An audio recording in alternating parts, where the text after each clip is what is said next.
everyone, welcome back to On Purpose, the number one health and wellness podcast in the world. Thanks to each and every single one of you. I want to thank you for having stayed with us throughout 2020, for using us as your source of insight, inspiration, and support during this really, really tough time. And I want to share with you why I think today's guest is going to help us go even deeper into an understanding of ourselves. Today I'm speaking with someone who needs no introduction, but we'll be talking today about motherhood and feeling powerful and her new incredible music. Kelly is a musician, actor, and TV personality, well known for also being a coach on The X Factor. This year, Kelly released new hits like Coffee, Crazy, and Hitman, and I just saw the music video for that, and it's epic. And most exciting of all, Kelly is preparing to welcome her second child very, very soon. Kelly, thank you so much for doing this. I'm so grateful to finally be talking with you. I'm so excited to be talking to you. I literally feel like I know you and your beautiful wife. I can't wait for us to actually meet. We started connecting and interacting earlier this year. And, you know, for me and my wife, we've been long-term fans. And to see you just share such positive energy and insight and diving into difficult conversations, I was so drawn to that and attracted to how you were using your platform for that. And I'm so glad we get to share this space together today. Me too. I'm so excited, and I think I've been waiting for our conversation. So just happy that it's presented itself today for sure. Yeah, absolutely. And I wanted to start because we are in the holiday season, and I do think it's always nice to celebrate and be optimistic around the things that are around us. And you recently starred in and executive produced a new movie called Merry Little Christmas.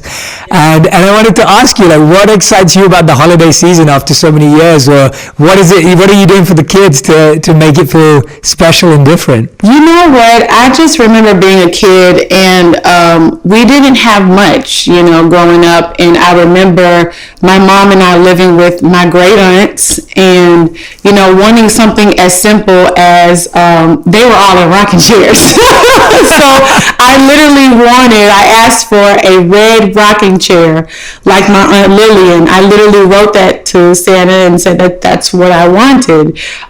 So when it came to Christmas, I just remember never really asking for a whole lot. I knew that we couldn't really do it.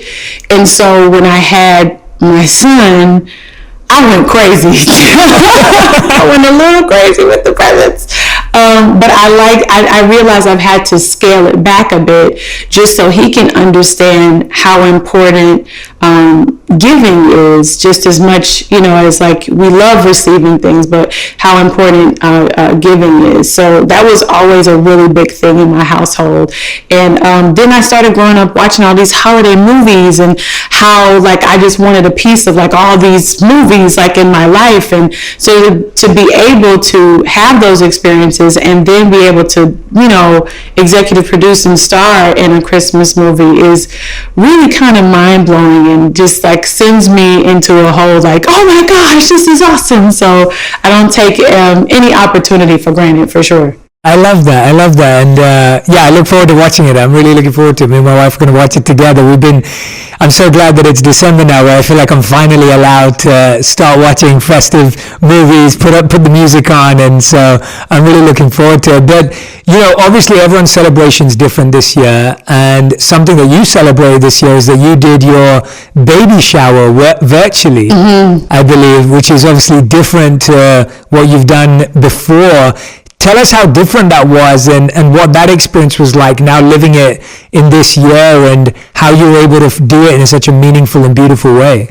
You know what? I mean, for so many of us out here, I think that when we are having these moments where we keep thinking about, I know for me, I keep thinking about the fact that we're just in our homes and we have everything we need. but I can't help but to think about other people who don't have everything that they need. So what can I do? I'm not the only person having a baby, you know what I mean? Not the only person preparing for it. So if I know that's the truth, like what else can I do? And I've been doing work with baby to baby and been an angel, a baby to baby angel for a couple of years now. And just seeing firsthand what they do and what we do together as a community of women, and together as a community as well, when we have, of course, the fundraisers and everything, it's necessary. You know what I mean? The work is necessary. Essential, basic needs for kids and their families is necessary.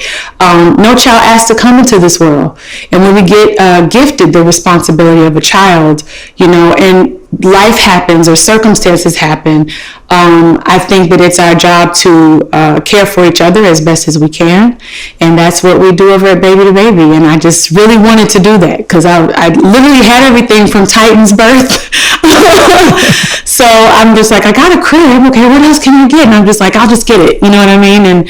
And I just wanted to do that for someone else. I love that. I love that we haven't even been talking for like 5 minutes and all you've been talking about is giving and supporting and serving. And I love that because it's just your heart and it just emanates from you. And we were speaking briefly before we started recording, and even when you came on and you said my name and you said it in a way that we knew each other, and I felt that. I was like, I love that for you. It feels like gratitude and service and giving just feel like such central pillars. Has that always been the case, or was this something you had to work on and develop, or where did that come from?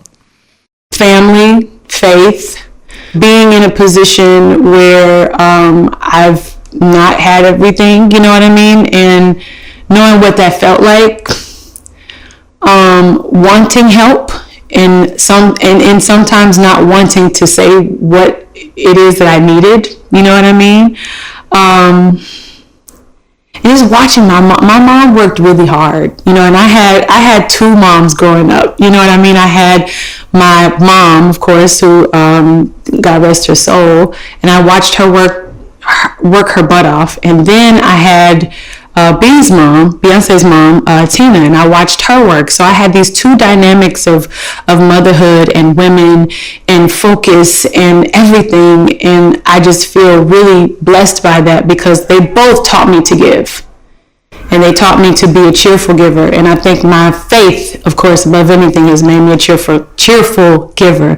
But I love it. You know what I mean? It makes me feel good. From the inside, I feel like we're all here to serve a purpose and to be responsible, and that makes me feel whole. It makes me feel whole.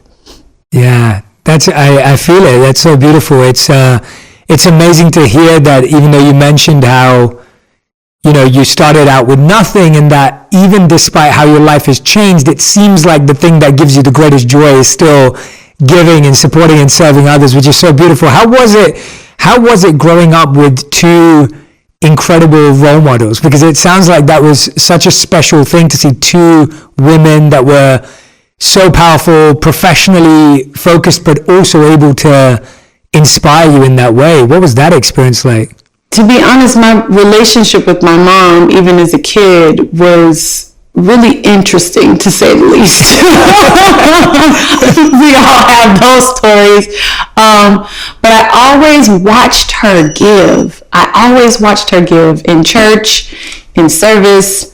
And I think that she's the one that solidified the faith giving for me. And then, when it came to watching her sacrifice, I don't think I really appreciated her sacrifice, Jay, till she passed. So I had this moment, maybe 2 or 3 years after her passing, where I said, oh my gosh, that's why she did that. You know what I mean? And I literally took this moment and I was quiet and I said a prayer and I just told her, thank you for the sacrifice. Now I get it. I know what that took. I know how hard it was. And there was so much forgiveness there. And I didn't realize how much I needed it. And it was necessary for life. So between that and then the dynamic with my Mama T, as I call her, my Mama T was just always giving. And when it came to whether it was tithing in church or like even recently, there's a young woman who's building a charity, and she's doing it in a specific way that, you know, we really respect and love. And she was like, we need to really help this woman out because she just don't know what she's going to do. And she explains everything. I'm like, okay, let's just get it done. You know what I mean? Like to this day, like I'm grown and I'm still getting these calls like, no, this needs to happen. Make sure you do it today, baby, because she needs to make sure that she's, you know what I mean? It's like, it's that. And after all these years, it's still like that. And it's still important. And it's even more important now because I have a child and having another child. And you are the first example. I love what you said there, that even though you realized it was after your mother passed away of her sacrifice, that you still took that moment to express a prayer and gratitude and thanks to her even then. And I think that's such a beautiful, powerful message for all of us. If anyone who's listening or watching has lost someone this year or in the past, and obviously it's never easy, whether it was this year or any year. And I just want you to take a note from what Kelly just said, is that you can still pray, send love, send gratitude to that person, whether they're still physically present or not. And I think that's such a beautiful way to live, because I've spoken about it a couple of times about how I lost one of my greatest spiritual mentors in my life, who was like a father to me. He passed away this year after suffering from stage 4 brain cancer. So he didn't pass from COVID. And it was so hard because I couldn't go back for his funeral because of COVID. And so I couldn't actually see him before he passed away, or I couldn't obviously go to his funeral, which I really wanted to attend. And the only thing that's really helped me go through it, of course, faith, but the understanding that trying to be what he wants me to become and the qualities that he had in his heart, that keeps him alive for me, and it makes him feel very real and with me. And I think that, you know, I think what you shared there is really, really powerful and beautiful about, even though you noticed it afterwards, you were still able to connect in that way. So thank you for sharing that. Oh, of course. Yeah. No, I really appreciate that. I think it's going to help.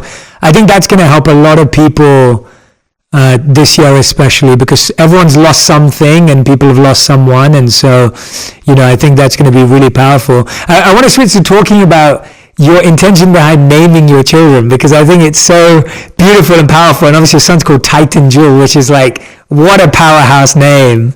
And I wanted to understand, like, how do you see naming differently, or like your intention behind how you select names? And I'm not going to ask you to share any names or anything. Just to understand that better. With Titan's name, I kept thinking about wanting to give him strength that I felt like I didn't have, or a strength that I felt like I was like still working on.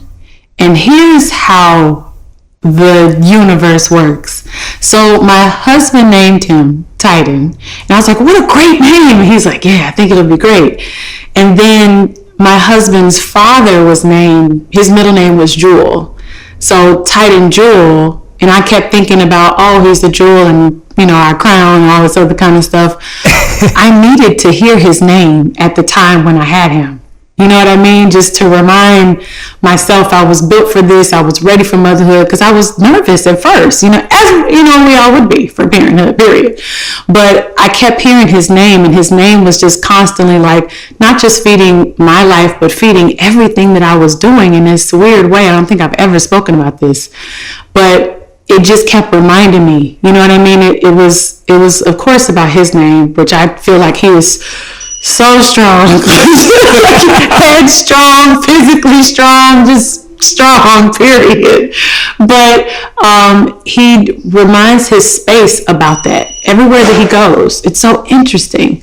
But I felt like intention is really important behind our children's names, and what does it mean, and you know, who, or if it's somebody that you even admire, you know, I kept thinking about, well, what am I going to name this baby? You know what I mean? And wrote down so many different things. And funny enough, me and Titan, I was in Vancouver filming, and Titan was here. I wrote down one of the names, and Titan calls me and tells me that he wants to name the baby this name, and it was one of the names that I wrote down.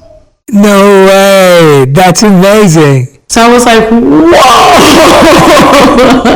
It was so cool. So he named the baby. I was literally like, this is perfect. I love that.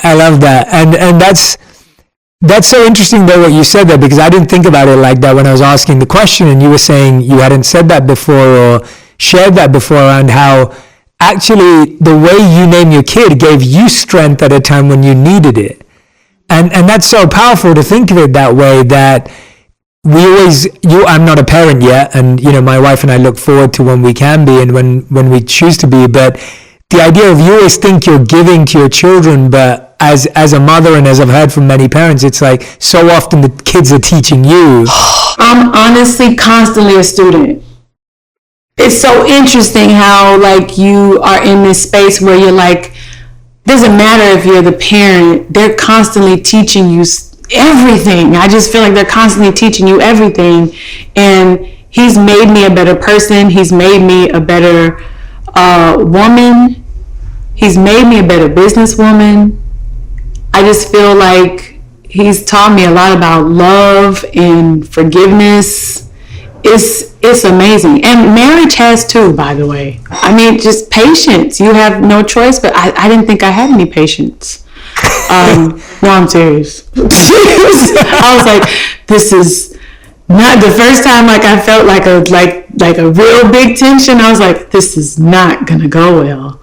And my only understanding of figuring things out is just to like dismiss them. Do you know what I mean? Like to not handle it or communicate it or talk it out.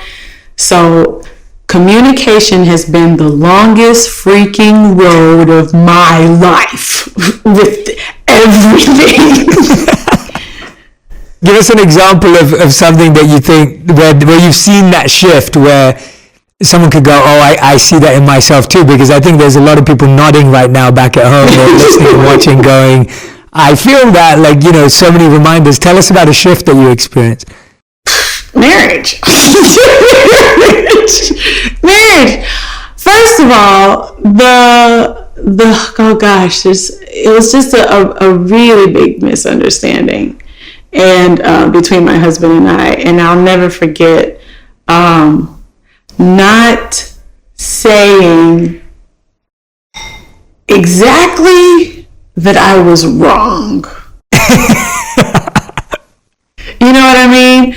Because I think that sometimes, like, we sometimes hate to be the one that is inflicting pain or inflicting a misunderstanding. And you don't mean to do it, of course, but I think that life, just books, experience, relationships, they all teach you, like, you know, you try to navigate your way through people as much as you can. And I think that understanding comes with understanding yourself and understanding others as well. But I do think that you have to have this level of understanding for self, like, ooh, I know that I do that, it's probably wrong. But when you see it, you have to like be able to call it out. And so when I was able to call it out and I said what it was like, he kind of looked at me like, did you just do that? You know what I mean? And I'll say that I'm wrong, but this time I was like, it was one that I didn't like about myself. Right. It's always like that one thing you're like, oh, I wore that and that's really ugly. Like, I don't like that. And because you see it, like, and it's really ugly, you don't like it. And it just can't possibly exist in you, but yes, it can. Yeah, it was a matter of seeing that, calling it out, and just moving forward and apologizing and having humiliation and just saying it's okay. It's just a part of it, and you know, moving on. That's so interesting. It's like wearing a bad outfit and never wanting anyone to see that picture ever again, and you're trying to hide it. and like facing it, but even more deeper. But that's so interesting what you said, that we're scared to address things when we really don't like that about ourselves. And often it comes out when it's also, we're scared because it almost feels like it's a weakness, not a strength. Like it feels like a weakness to be like, I'm wrong, I have this part of me that I want to work on, when actually that is strength, right? Like that is courage. We would encourage children to be honest with us, or we would encourage children to tell us when they feel uncomfortable with something.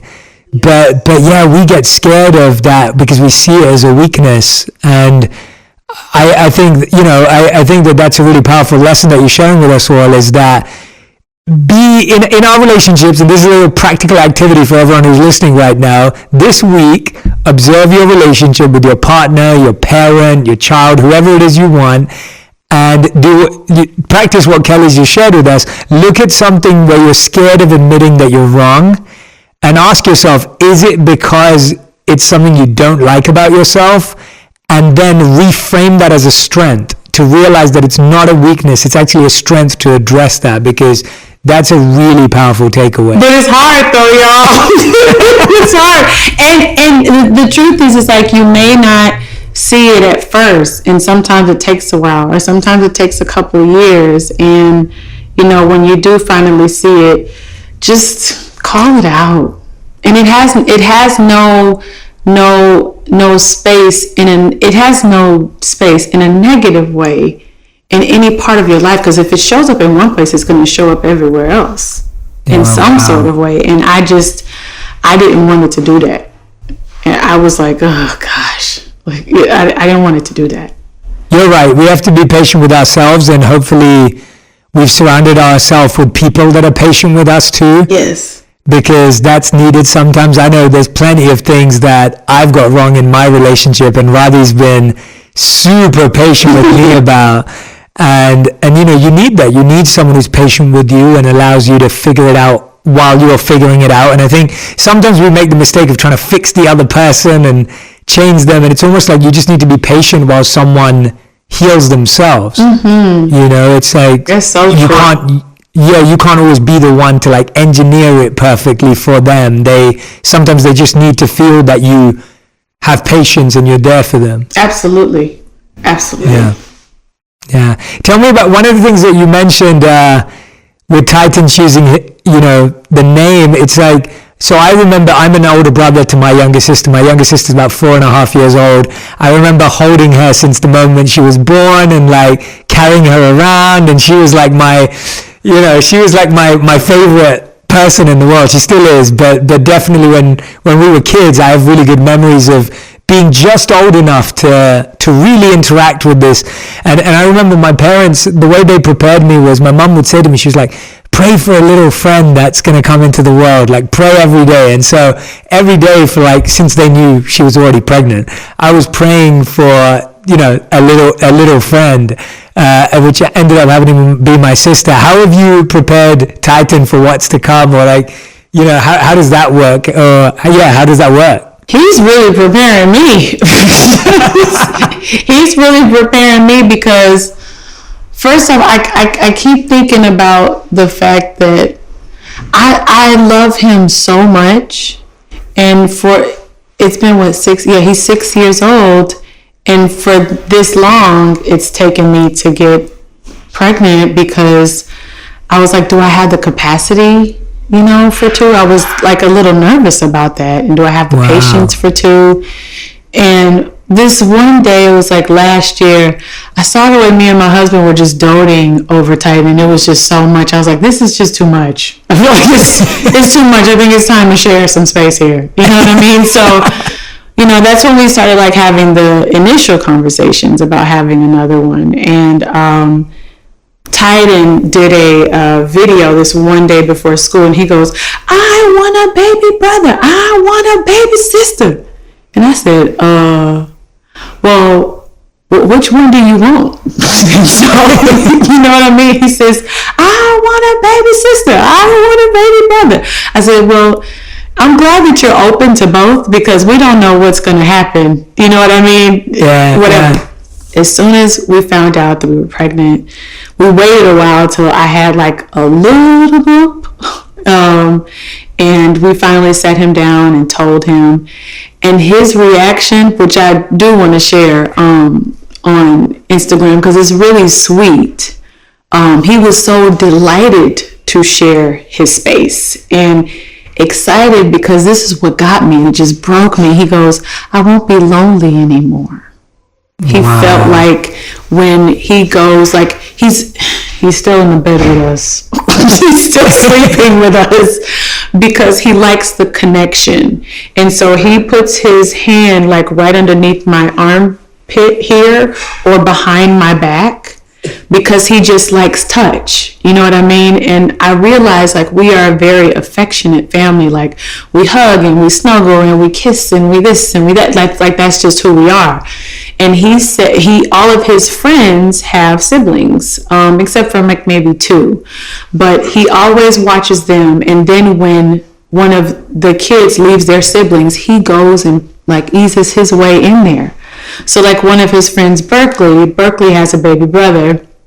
And he's like, hi, Lennon. Hi, like escorts Lennon all around the house. He does the same thing with another friend, Celine, and her baby sister, Kaya. They're all like, he wants to take them all around and show them stuff. And I was like, it's time. I love that. That's awesome. That's so cool. It's nice to hear that because I know what it was like for me. So I'm excited for him. And yeah, I'm excited for him, and it's going to be a fun journey. My youngest is like still my best friend, and it's such a special bond when you do feel that excitement around sharing your space with another being and seeing someone grow up and almost feeling somewhat like a parent to them too. In that sense, and it's a fun experience. So we're going to come to you for tips on parenting and everything when we get around to it. Okay. I want to switch to talking a bit about the amount of conversation you've been leading and sharing in mental health and community, because I think that it's something that's so integral to people's daily lives, and now people are becoming a bit more open and communities are starting to destigmatize the conversation, and communities that have struggled with it in the past. I know that from my own experience, the South Asian communities massively struggled with it, and Black communities struggled with it. And I've heard the same about the Black community too. And so, it's interesting when you started to share messages, I was wondering what tools have you gained from therapy over the years that you feel helped you this year? Were there specific practices or insights or ideas that you really felt were useful this year or any challenging year, even if it's not this year, if there have been any other challenging years in your life where you found therapy to be most useful? Someone told me before, like, don't wait to go to therapy when there's something wrong, just go. And I would go when there was something wrong. And so by the time I got there, I was just think of a ball of yarn. You know what I mean? But it was a big ball of yarn. So you're having to like undo all of this stuff from so many years. And I think that people think that if you go in one time, even 5 times, that if everything's going to be okay. That's not the way it goes, because I feel like you have to unravel all of this stuff to whatever is at the base, the nucleus of whatever that trauma or void or whatever that is. And it takes a while. And it's been a couple things in my life where I just was wondering why I was going through this same thing over and over and over and over again. And so I finally got a chance to talk to someone who actually became, I feel like he's a soulmate almost, my friend Joe Bolduc. And he has this beautiful Facebook space called Speak to Understand or Speaking to Understand. And we would talk so openly to where it's almost like what I was saying was he would finish my sentence. And I was like, oh my God, I'm so happy. I finally have somebody who is like understanding what I'm saying. And I don't feel, I'm going to use the word crazy. I don't feel crazy. I don't feel misunderstood. I feel like I'm being heard. And for me, that's what therapy is. I feel like I'm being heard. I feel like I'm communicating everything out. I feel like I'm getting everything out. So by the time I leave, I've literally had a moment where I've left a therapy session and physically felt like I could have skipped a step. You know what I mean? Because I felt lighter. And I didn't realize in that space or time how much unforgiveness I was holding on to. And it was for a lot of people. And then I was realizing how self-critical I was and how all of that was connected. And it was just crazy. You know what I mean? When you start to figure everything out. And so I'm figuring it all out and noticing how things are connected and how one has to cancel out the other if you don't get past this one, and this will keep you stuck. And I was like, oh, you know what I mean? So it's so much to learn. And then before I had Titan, I was like, well, I want to get all this stuff out before I have children. How is that possible? Because every day you're going to go through something new and something else is going to come up, and it's just something else to get past, you know. And I think that there's nothing wrong with that, because that's just what life is, and that's the beauty of it. Although it is a challenge, but it's still the beauty of it, because you should be able at the end of the day to give yourself some credit. And we are truly our greatest competitors, our greatest critique. And I did that for a long time. And sometimes it still surfaces, and I still do that to myself. And it just becomes too toxic, and then you realize how layered that is. What do you think is the greatest challenge you've overcome personally, internally or externally? What if you had to be like, this is the challenge that made me realize how strong I was and how critical I didn't want to be of myself, and where I realized that, you know, this was all just layers and conditioning, but actually underneath all of that, there was this powerful, strong, important being that cared and that was loving. What would you say that was? What do you think that was? Definitely the self-critical part. The self-critical part, and constantly talking myself out of stuff. Oh, interesting. Yeah, talking myself subconsciously too. Like I talk myself out of stuff. And that, what I realized, was all like stuff in the past. And when I was able to talk about it, it was like, this is why, you know. And I remember what I did. What do you call the tapping sessions? Yeah, tapping. And the more I was doing this tapping, but I thought it didn't work. But it came out one day, and I literally had a space where I smelled, saw, and felt the space that I was in when the trauma was planted. Wow. Yeah. So, and I was in a session, and I'll never forget, I remembered what that space was, and it was going in, although I'm sure a lot of people will think this Kelly it sounds crazy. But it's not. Because your body holds that kind of stuff, and it remembers it. There's this book that I still have to read called The Body Keeps the Score, I believe. Yes, yeah. And the body kept that score for sure for 30 plus years. And I had to get past that. Yeah. Which, by the way, makes you so conscious in being a parent, because you're like, oh my God, I can't say that to him like this, because if I do, what if it, you know what I mean? Being a parent was a good thing and a bad thing for me, because I'm just thinking too much. You know what I mean? My husband is like, no, babe, it's just a no. Just say no. It's okay, just say no, and then move on. And I'm like, I don't want to say no to this, because what if he thinks that He's like, no essays, just chill. So it's that. And that's hard.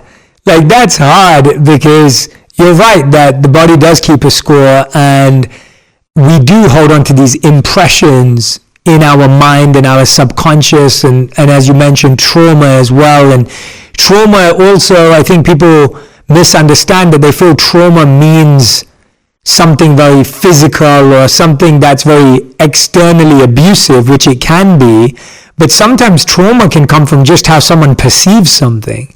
Like it may not actually, we may not feel it to be trauma, but because it had a deeper resonance with that person and they interpreted it to be traumatic or tragic, they could actually hold on to it for a lot longer. So you are right that being conscious with your children, etc., is powerful, but you're also right that there's the other side where there's this book called Anti-Fragile, and it's a term called anti-fragility, and it's the understanding of like, it's like that balance between, and it's not like tough love, or it's not like that, it's the balance between being caring and conscious, but then recognizing that everyone has their own experience as well, that they need to grow from. Whereas sometimes if you try and master someone's experience too perfectly, they actually just become fragile, because it's like they've never experienced any sort of your muscles only get resilient when they get stressed and pressurized and pushed a bit. So you sound like Tim. My husband says the same thing. He's like, he has to go through that, or he has to hear that, or you know what I mean? It's always, I'm trying to sometimes save him from something. Yeah. And Tim is like, no, he has to go through it. I think the combination is good. I think the middle ground is good. I think it would be the same with my relationship. My wife will be like you.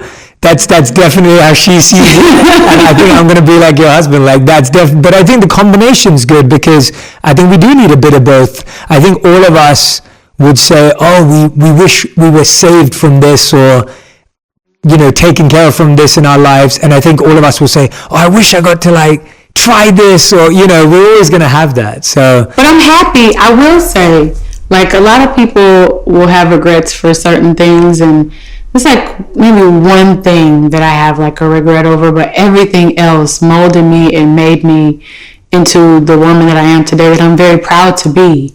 And I still feel like I'm a student. Like I said about being in motherhood and marriage, I still feel like a student. I still feel like I'm learning, and I'm grateful to have people around to help me to navigate my way through that. Yeah, no, I definitely get that. And I think ultimately all of us have to find that narrative, that what we've been through, because it is just a perception change, but it's when you find that narrative, when you can really look back at your life and be like, I know exactly why I went through that, and I know exactly why that pain came into my life, and as soon as you do that, you start to retell your story to yourself in a different way. It is so beautiful. And it's so beautiful. Yeah, it's so beautiful. And I've seen some people who've gone through some really horrific things do that, and when I've seen them do it, it's given me more confidence that if they can do it in the crazy lives that they've had and the stuff they've been through, which is much worse than mine, then that makes sense. Absolutely.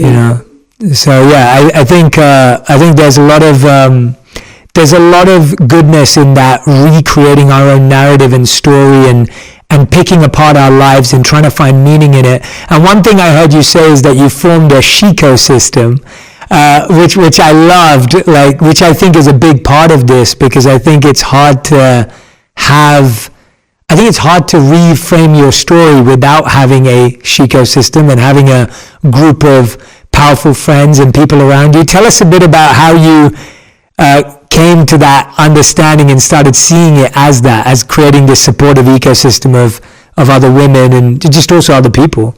I mean, my Shiko system started, when did it start? I mean, at 10. You know what I mean? When I first started being around the first little versions of Destiny's Child. You know what I mean? And it was understanding girls at that time, growing up in space and boundaries and advice and love, being able to, loyalty, trust, being able to give it as well as receive it. Can I receive it? And am I, you know what I mean? It was so much to learn, but I think that it's the greatest blessing of my life, because my Chico system still is quite intimate, but it grows, every now and then. I literally will look up at God like, please, this is it. I don't want no more friends. This is already enough. But then you'll meet someone and you realize that sometimes they need a Chico system. So it's been times where that's happened, and someone will come in and they'll learn about, how important we need each other as women. And I feel like I have the best Chico system in the world. I really, really do. I have like all the elements that fill me, and I'm so grateful for and so grateful to have. So I love my Chico system. I love that. What are tell us some of if someone's listening or watching right now and they're like, I love that idea, I need to go build my Chico system. Tell us some of their like unwritten rules or principles or like ideas behind developing one. So if someone's listening going, I really want to do that, what are some of the rules that they can follow, or some of the ideas that helped you kind of figure out, like what you just said is so awesome, like, oh, actually I realized I may not want more people, but this person needs someone. So what were some of those ideas that helped build that? I say going off of your gut and your heart, for sure. I'd also say not judging each other so harshly. I find that sometimes as women, we are most hard on each other because I think subconsciously we're looking at another woman and seeing ourselves or being competitive by accident.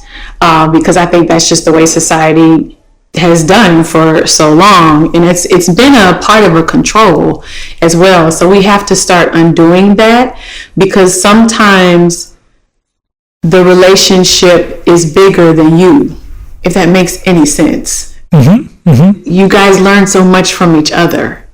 Yeah. So I think that not judging each other so harshly in it, or like dismissing, like once, I mean, there are some ground rules, we all know that, but not dismissing immediately to where it's just like this person can never win. Yeah. And that's really harsh, because I've done it before. I'm guilty of it for sure. And I have just like let someone go, and then when I needed them, I called them back, and that's not cool either. So I feel like it should be a give and take in the relationship.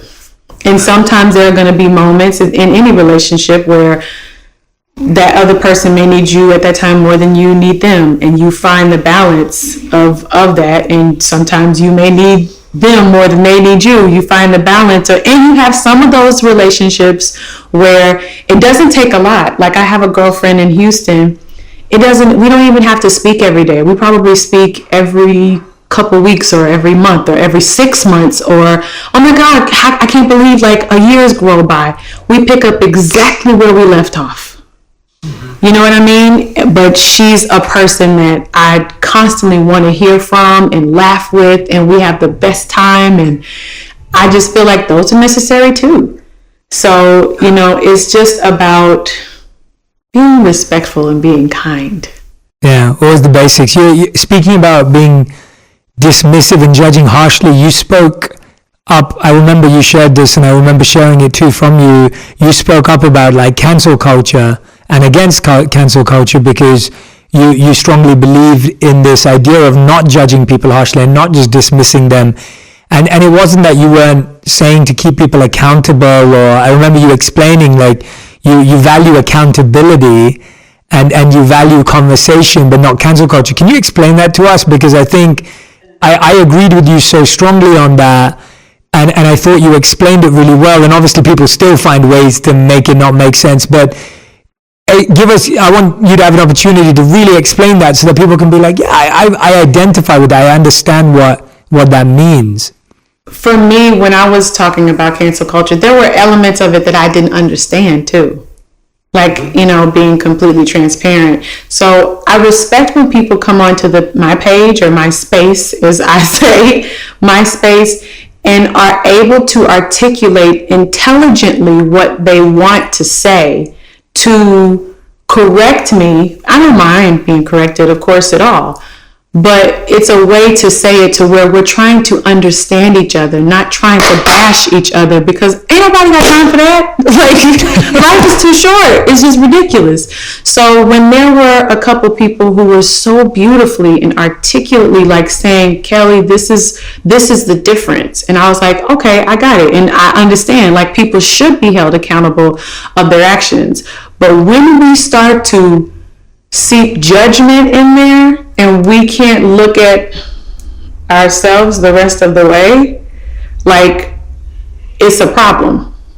To me, it's a problem, because I think that we've all seen ourselves in a way where we have this humiliation. You know what I mean? Like, and what does that feel like?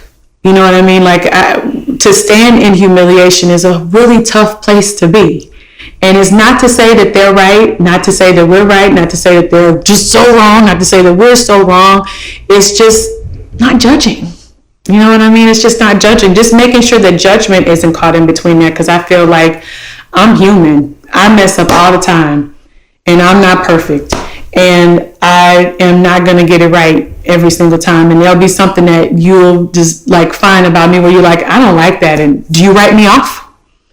Should I never, you know what I mean? Should I never be, brought up or hurt or whatever again? Like, you know what I mean? Should I stop talking to you? How do I help you get out of it? Even. And some people will completely disagree with me when I say this, but I feel like, when you do live under a microscope for so long, instead of doing this so much, I always feel like, how would I feel like to be on the other side of that? And I don't like it. I don't like it. And I feel like we can't do that to each other. But I know what the root of that is. I know what the root of that is. And I know that the root of it is the self-awareness. And, we judge ourselves harshly. We judge ourselves so harshly. We don't mean to, but somewhere in life or somewhere it's there, you know what I mean, in growing up and in our journey, our own journey, somebody did that to us. And how do we undo that? I don't think that we make somebody else feel like garbage because they're wrapped up in their trauma and they can't find their way out of it. I have so much, it makes me want to cry, but I have so much compassion when it comes to that. And it's necessary. Kindness is necessary. You know what I mean? I really want that tattoo or just on my forehead somewhere. I just want to always remind people that kindness is necessary. We need it. And especially now when we saw a country divided, greatly divided. And even though someone has different beliefs or ideas of what things should look like, they have their right or whatever of what it looks like. I don't necessarily agree, but I'm not going to hate you for it. That's beautiful. Thank you for sharing that. You've reminded me of, I've read this today. I want to share it. It's by a writer named Russell Barkley, and he said, the children who need love the most will always ask for it in the most unloving ways. Russell Barkley said that, I read it again, the children who need love the most will always ask for it in the most unloving ways. Because you don't know how. Yeah. If it was never there, how do you ask for it? How do you receive it? How do you give it? Like, there's no rules on it. Exactly. And so, and that's what you just said. That's it. Like, it's, that's why kindness, as you said, kindness is necessary, because it's needed both ways. To both the person we think that's doing the hating and the person receiving it too. It's such an important.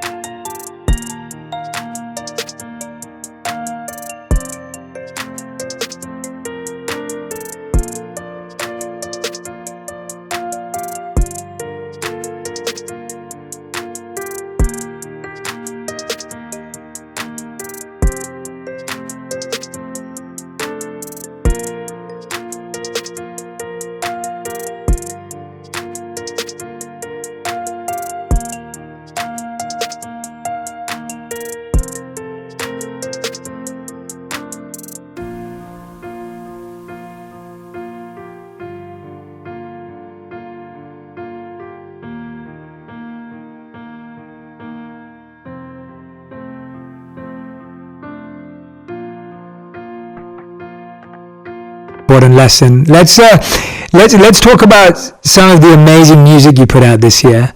I've been watching your videos too, and they are epic. Like I just saw a Hitman one, like just literally just before we did this, and I was just like, oh, it's such a great video. I want to hear, for someone who's made music for so long, like, how has your purpose and then secondly your creative process behind music transformed? Because there's very few people on the planet that have made music for as long as you have, and there's something to be said for that. Like,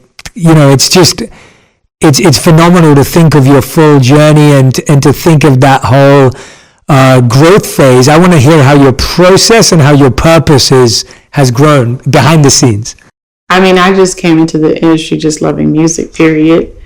But I'd say, like, the process, the past, since 2011, I'd say, has been, what do I like? What do I want to do? What, like, really, like, makes me excited and fulfills me, and this, but really when, once again, that Titan. Because I wanted him to see me be authentic.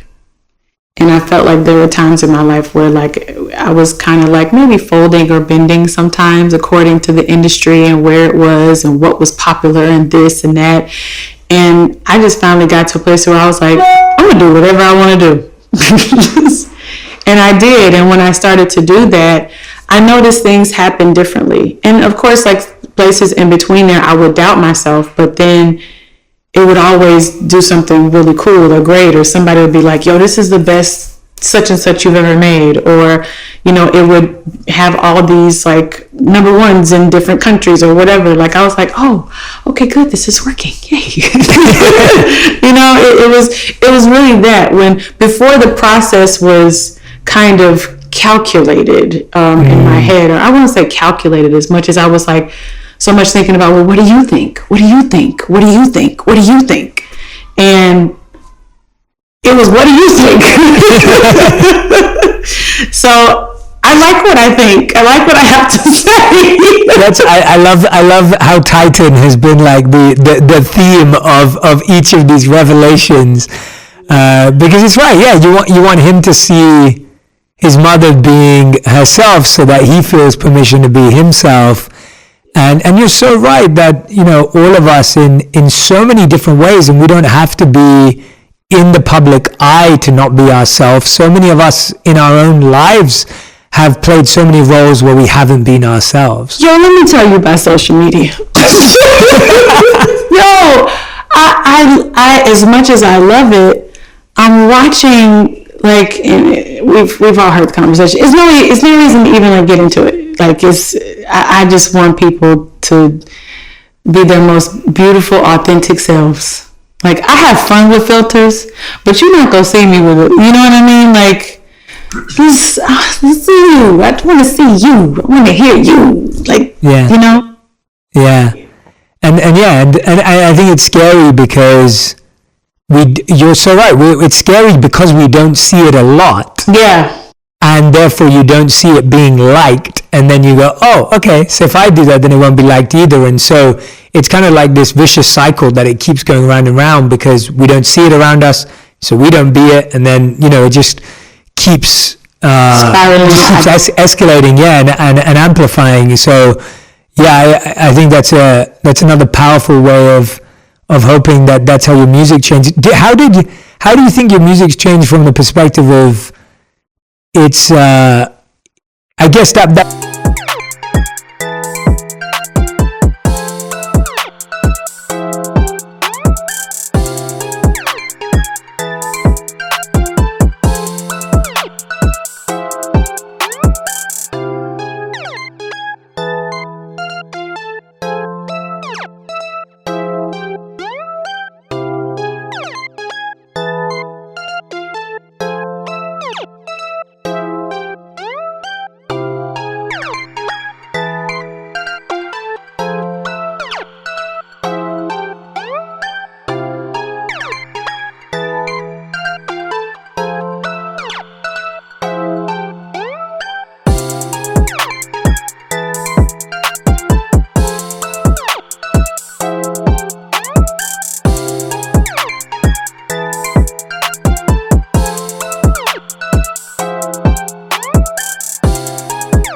purpose element of that impact behind how you want it to make people feel? Is that also this?